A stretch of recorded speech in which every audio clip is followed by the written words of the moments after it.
What is up, guys? This is Silver Warrior here, and today I'm going to be discussing the top 5 must-have coins for any collection. So this is not going to be like, coin types. It's going to be specific year and mint mark coins, and the top 5 that I believe should be in your collection. The only stipulations that there's only allowed to be one per coin type.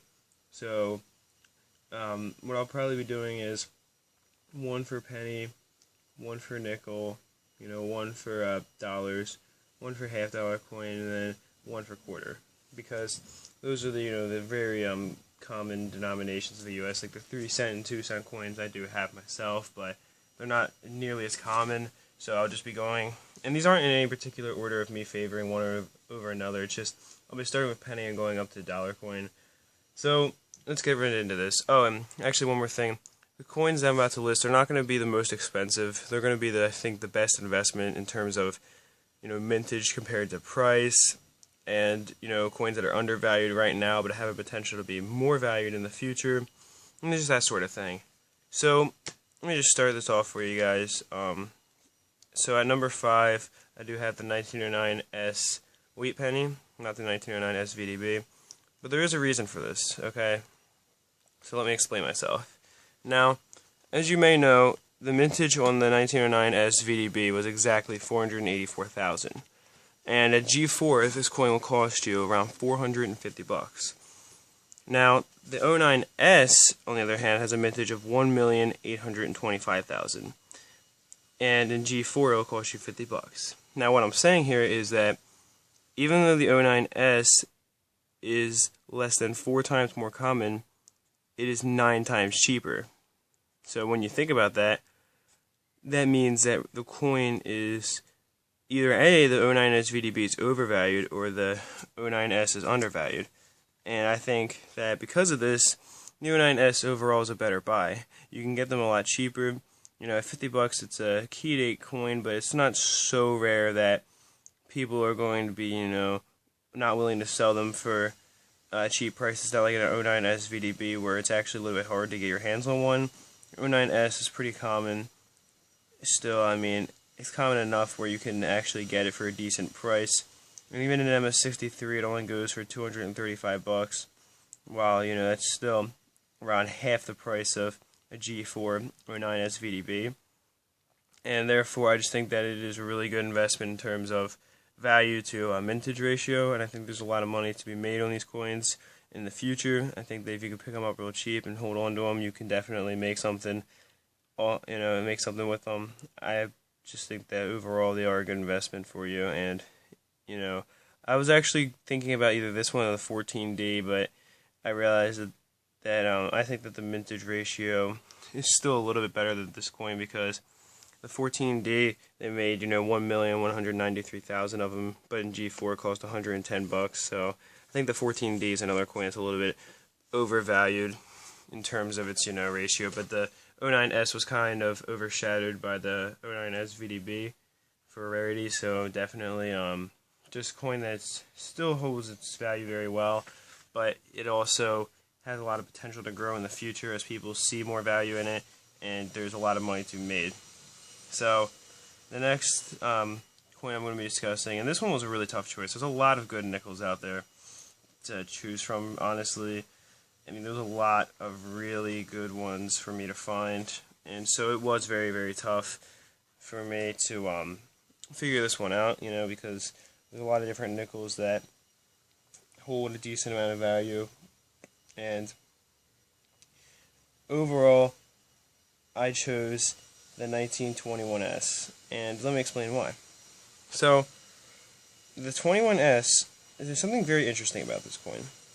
You see, there were, of this coin minted, the 1921S, they minted 10, I'm sorry, not 10 million, I was looking at the wrong coin here, 1,557,000, okay? The 14D, they minted 3,912,000, yet in G4 they have the same price. Now what this probably means is that the 1914D, had a lot of them were probably destroyed, okay? A lot of the 1914D, a lot more of them were destroyed over time than the 21S. But what you have to consider is that a lot of people, especially beginners who want to get into higher value coins, they're not really going to realize that. And if they hear lower mintage, it automatically is going to bring a higher price. It's more of a key date coin in terms of mintage, 21S, and so its value to mintage ratio is better. And I just think that it makes the coin a lot more appealing to people if there were a lot less of them minted, even if there's the same amount of 14Ds and 21Ss being sold right now, they're not going to know that. And just, like I said, you throw that number to a beginner, and it seems better. I mean, only 1.5 million minted is pretty rare. It's a pretty rare coin, and so I just think that overall it's a better buy because of it. And, I just think that you really could end up making a decent amount of money on the 21S. And another coin that actually goes really cheap compared to its mintage is the 31S. 1.2 million of them were minted, and in G4 it goes for $7, so 1/5 of the price. However, I think that the coin's not quite high enough value to really be considered by coin dealers. I think that the 21S, because of course more of the 21S was destroyed than the 31S if there's only going for $7 and less were minted of it. But I think that the 21S is just rare enough where it can bring in a lot of money. So it does still drive up some interest. I don't think that there's many people searching for the 31S unless they need to complete a set or something. It's just really not that rare of a coin. And the 21S also has a lot of potential to be very valuable, in higher grades. Like, it can go for $1,100 in MS63. So it's a very versatile coin for both beginners and for, very wealthy coin collectors. It, has a very good range of values, I believe. So that's why I chose it. So moving on here to the quarters, and like I said, I'm sorry, not the quarters. Moving on to, the quarter. If you're wondering, I know that there is also the dime included, and I know I could have done something on that, but I just wanted to make it a top 5 video. And I think that the dime series, I don't know, I mean, I guess it wouldn't matter whether I did one or the other. I think either way it'd be about the same overall, but yeah, I just chose to do the quarter. And if you do want to, if you think that I should have included dimes, then I am sorry for that. But anyway, let me just do this for you guys. So the quarter I chose is the 1911D barber quarter, and this was a really tough choice for me again because there's so many different quarter choices. But I actually do have a 1911D myself if you want to see it, and it's not the best quality on this camera, unfortunately, so not going to look amazing, but yeah, I do have a 1911D myself, and the coin, the reason I chose it is because it has a relatively low mintage of 933,000, and in G4 it goes for $12, so not much at all, and I think that's a really good entry point for collectors who don't have as much money but still want to get nicer coins.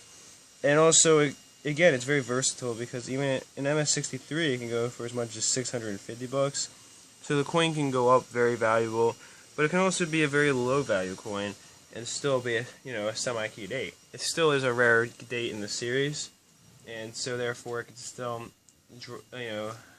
draw in a higher asking price than most coins would from that same coin type, and it can still make you a little bit of money. Definitely still some money to be made on them because there's a huge jump in value here. It goes, so in G4 it goes for $12, in VG8 it goes for $18, and then in F12 it goes up to $70. So the coin really changes a lot in value, and therefore it is just, I think that even in lower grades it could still go for a lot. So it's still, even though G4 is extremely cheap, once you go up to F12 and VF20 area, it is a much more valuable coin, and you are talking about something that will bring in a lot of interest for any auction or buy it now that you have. So moving on here to the $50 coin I chose is, I chose though the 1913 $50 and 1913 plain, I should say. And the reason for this is very simple. The mintage is extremely low in this coin, but it can still be picked up for an attainable price. With only 188,000 of the coin minted, you can pick one up for $40 in G4 condition, and of course it does go up to $1,200 in MS63. So of course that's one of the big things for me, is the coin being versatile in its values. But in the lower grades, it really doesn't go for an insane amount. And a mintage of 188,000 is just so rare that, you know, you definitely, I think that's one of the best mintage to price ratios that you can ever see on a coin you could ever ask for. And therefore I would just definitely recommend picking one up if you ever have the funds to do so. And now finally, to get to the dollar coins, I chose the 1899 Morgan silver dollar. And the reason I chose this one is very simple, because it has a very good mintage to price ratio again. However, this coin is going to be costing you a little bit, even if the lower grades. In VF20, the coin goes for $100. So even in a lower grade, it can go for a lot. But in an auction for a raw coin, I could see them going for $50 or less very easily. And it's definitely a good coin, I'd say, to pick up. You know, with a mintage of 330,000, it's a rare one. Definitely one of the rarer coins in the Morgan dollar series, and it's something that a lot of collectors will be keeping their eyes peeled for. And so if you can pick up a raw one for a very good price, then you could make a lot of money on it. And in MS65, it still has an obtainable price of $600, which is very interesting to me, because if you look at a coin like the 1898S, which has a mintage of 4.1 million, in that same grade of MS65, it goes for $1,500. So definitely something to consider there when you think about it. Very interesting. But anyway, yeah, just overall, I'd say one of the better price to mintage ratios again, and just something to consider. So I do hope you enjoyed the video. That is it for this one. Peace, love, and much respect.